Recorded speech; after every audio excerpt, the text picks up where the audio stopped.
Today I'm going to show you how to do what was once thought to be impossible. But before I get to the explanation, let me tell you a little bit about the bridge and why it came to be. In my Create Mod World Fair series, I wanted to create a boat ride that went all the way around this lake, down this river, through this mountain, and then circle back around to the start. But a key element to the Spawn Valley is this pair of railroads that goes through the mountain, over this mountain, and then way over there where it does a big circle back to the beginning. The first problem was that this train station needed the railroads to be at this Y level in order to look good. And this bridge is already kind of the max height it can be without looking a little bit funky. And let's be honest, it kind of already does. The second Y level I had to pay attention to was the Y level of the train at this segment. I really wanted to preserve the view right outside my house, so I kept the train right where it was, maintaining the altitude of the railroad coming through the mountain, so I had to design something that would fix this issue. If I had made an elevator system where the train was on a minecart contraption, it would have been just fine, because you are able to move minecarts with pulleys, but I couldn't get away with this method because I was using the big train tracks, which refuse to move. And while blocks can be rotated vertically, this unfortunately isn't the case with the railroad tracks, whereas they still refuse to move. Not only that, they can't be placed vertically either, so it's not really possible. I wanted this to be as realistic as possible, meaning this shouldn't be able to happen. So I devised a plan. I spent a little while coming up with ideas and trying to figure out the base systems, built on those systems again to try to make it a little bit more clean, and then eventually came up with this design, which is the most beautiful thing I've ever made. When a boat approaches the bridge, a trigger will be activated, which will pop up these pistons, scoop up the railroads on top,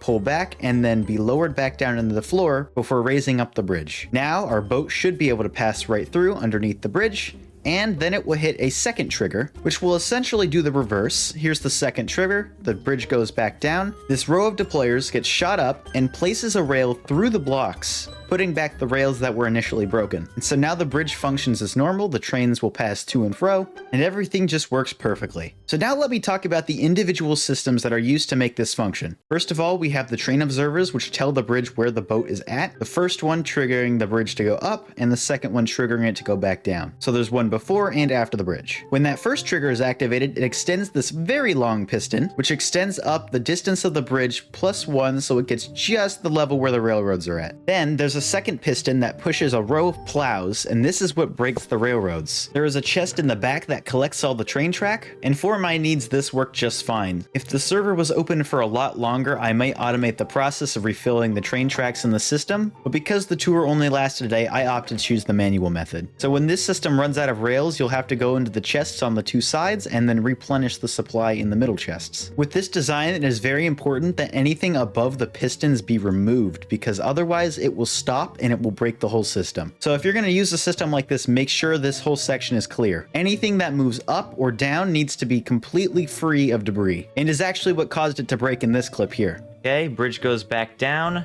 deployers go up. Oh, I need to get rid of that block. Oh, that's an issue. I think that's the problem. This piston not only pushes all of the plows, but it also connects to this andesite shaft here that goes all the way down, which when the whole thing goes up, then it will meet a source of power, in this case, a creative motor. When the piston stops moving, it turns from a contraption to solid blocks, meaning that this whole device can be powered by the motor. The next system is this middle bit here. Just like in the first part, there is also a big piston that goes all the way down, also with a power source, and that pushes up all of these deployers all the way up to the bottom of the bridge here. One thing to note about the deployers is it always places one block away, which means we can get away with one layer of blocks between it and then put the rails directly above it. If I had loaded all of these deployers with rails, it would continually place rails as it went up, so I had to figure out a way to give it a rail only when it was right against the bottom of the bridge. And that's what this is for. As you can see, after the bridge goes down, it launches up our empty deployers, and then right as it hits the top, those launchers will launch one rail, which places it directly through. And that's the system. This is probably the coolest Create Mod project I've ever done. I created the first ever fully functioning working drawbridge with the big train tracks from Create Mod. I looked for a long time to try to find a tutorial for something like this, but because it didn't exist, I had to invent it on my own. It is a little bit finicky, but I will leave a download for the schematic in the description in case you want to check this machine out. And perhaps it will help somebody else who had a similar problem to me. My goal for this video was not to act as a tutorial, but instead to show how versatile the Create Mod is, in that if you really put your mind to it, pretty much anything you want to do can be done. That's really all I wanted to show for you guys today. I promise the Create Mod finale is on its way. I am working on it. I may or may not be learning how to sing Barbershop for this next episode, which is one of the reasons it's taking so long. But with my blocky fingers, I pinky promise that the episode is coming out. I'd also like to take a second to thank you guys so much for 4,000 subscribers.